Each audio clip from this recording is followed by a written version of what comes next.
Opposition to boycott Parliament. Coalition locked Guyana into billion-dollar rental agreement. GGTMA says stop overloading trucks. And the need to demand transparency.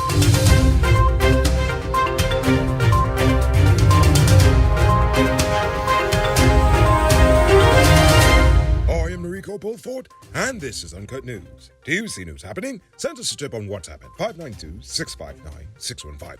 On the anniversary of the PPP's second year in office, the opposition APNU AFC promised to skip Monday's session of Parliament in protest to the suspension of 8 opposition MPs.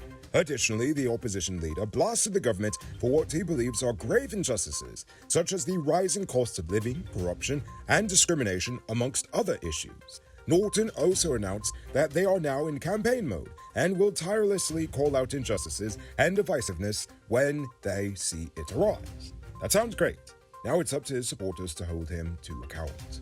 Yesterday, the Education Ministry denied claims that the individual PTAs were expected to cover expenses for volunteering teachers during the payout of the government school child cash handout. Minister Manik Chan said, quote, "Nothing has changed from last year to this year. Regions did different things as far as teachers were concerned." End quote. So in essence, if any PTA is covering the teachers' expenses, then it must have previously been agreed upon by the PTAs themselves. Things may be tight for most people, but not for Republic Bank. The financial institution announced today a profit of US $171.5 million for the first 9 months ending in June 30th, 2022. This is an increase of $16.4 million US, or 10.6% over the $155.1 million reported in the corresponding period of the last financial year. Total assets stood at US $16.9 billion at June 30th, an increase of US $700 million, or 4.3% over the total assets as of June of 2021. This increase was funded by growth in consumer deposits across their subsidiaries in the Cayman Islands, Eastern Caribbean, Guyana, and Barbados. Now it's time to tell you about Best Buy's Car of the Week. Currently on sale, this is 2016 Suzuki Jimmy Sierra 4-wheel drive. It comes with regular and low-range 4-wheel drive, Bluetooth, mud rims, new tires, TV, CD, stereo, fog lamps, back camera, and much, much more. Buy cash for $3.4 million, or pay as low as $700,000 down, with around $67,000 monthly for 5 years, and it is yours.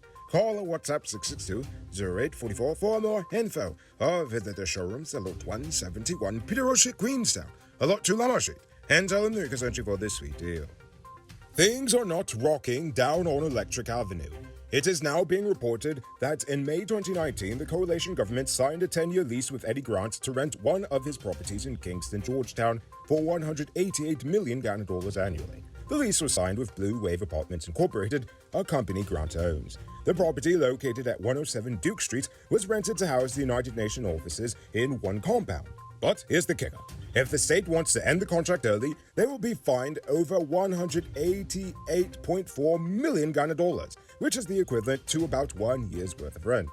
And according to Kaicha News, over the 10-year period, a total of $1.88 billion will be paid to Grant in rental fees, which is the equivalent to almost 2 7% increases for public servants. On Tuesday, Jermaine Barclay was found guilty of manslaughter. He had denied stabbing his 33-year-old brother-in-law, Nicomo LaRose, during a heated argument on December 18, 2018, at Stanleytown, Berbice. The jury was unable to arrive at a guilty verdict for murder, but they did find him guilty of manslaughter. The judge ordered that a probation report be prepared for Barclay and deferred sentencing to September 6th. On Tuesday, 19-year-old construction worker Lorenzo Haywood and 20-year-old laborer Tyrese Marcia were remanded to prison for armed robbery. The two men are accused of robbing a woman at knife point on July 30th at Albert Street, Georgetown, while being in the company of another. Haywood and Marcia pleaded not guilty to the joint charge and were remanded to prison until August 17th. The third suspect, however, is still on the run.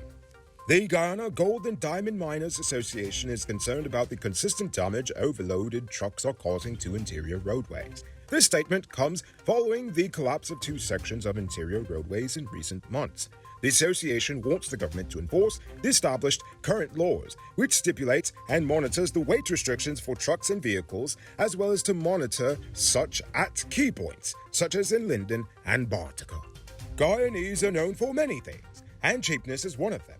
Thankfully, you can be cheap and still get high-quality DAF, International, Freightliner, Bedford TM, or Scummel truck parts for low prices at Powered Automotive. Visit them at Lot 1161 EE Eccles, or call them on telephone number 697-0171. Save big on truck parts at Powered Automotive, the #1 heavy-duty truck parts store in Guyana. Now for today's oil update. On Monday, Exxon awarded a multi-million-dollar contract to UK-based Technip FMC. According to reports, the company will provide engineering, procurement, construction, and installation of subsea risers and pipelines for Guyana's gas-to-energy project.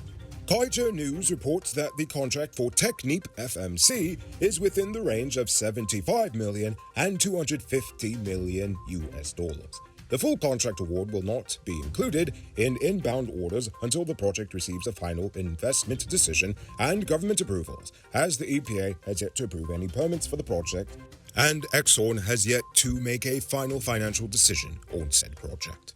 Now for our stupid news of the day. You know what I think is stupid? Taking anyone at face value, especially if they have a financial incentive to twist the truth in a way that makes sense for them.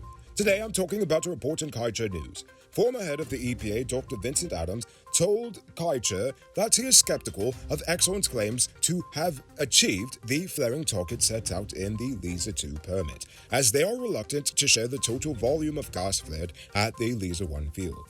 From what we know so far, Exxon says that they have kept within the limits the EPA has set out. However, the data that the EPA compiled is not public, nor is there a public entity to oversee the EPA's numbers.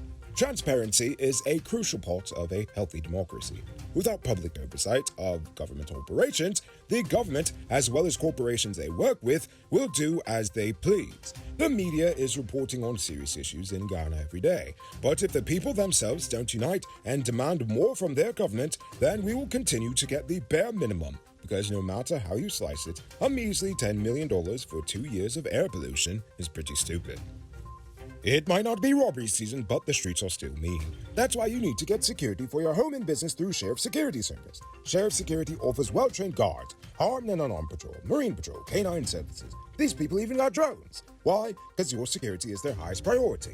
You've seen the rest. No, hire the best. Hire Sheriff Security Service today. Now for our uncut news, use poll question of the day. Every day we pose a question about current events in Ghana, the region, the diaspora, and how you feel it was. Last night, I asked about the 2-year anniversary of this PPP administration. How do you feel they've done so far? Only Spartan Life answered, saying that the people are still suffering, so we're not better off. However, Maria Vera had a point of view about the handshake, saying that it is pure political pettiness, while the majority of Guyanese are no better off. All these lavish events and photo ops are getting tiring. Put those money towards better schools, drainage and irrigation. Support the farmers, retrain the sugar workers whose jobs are on the line. Shucks, the list is long for where the money could be better spent. Indeed. Every day is a bunch of stupid tit-for-tat politics, but fat cats getting fatter and the rest just looking on wondering when the pressures of daily life will ease. This is exactly what I'm talking about. It reminds me of the African proverb that says, when the elephants fight, it's the grass that severs. On the other hand, Randy J says he agrees with Norton's refusal, saying that this administration has been quite disrespectful to the Guyanese people and they must be held accountable. The speaker has been biased on more than one occasion and was not called out by the president. This administration is all about photo ops and they are limelight hogs. This administration has been disrespectful of the supporters of the opposition when it allowed the suspension of the 8 MPs but did not sanction Domwell for his disrespectful behavior. I agree with you. You do have a point, and these are all points that I've brought up in past stupid news segments. But the opposition has more power than they claim to have, or at least how they give off to the people. If the opposition wants change, they need to use their power to push for constitutional reform. Anything less than fighting for that is just putting party before the people. So before we get to tonight's question, you can multiply your cash by selling digital top-up. This is a legit way you can earn some extra money at your business or to supplement your current hustle.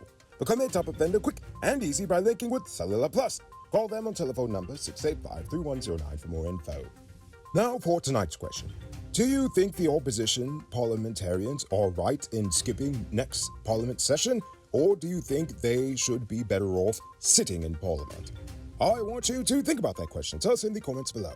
If your response is good enough, we just might feature it in our next episode. Anyway, that's all the time we have for tonight, and check us out tomorrow for another. Until then, I'm Enrico Bulford saying good night, folks.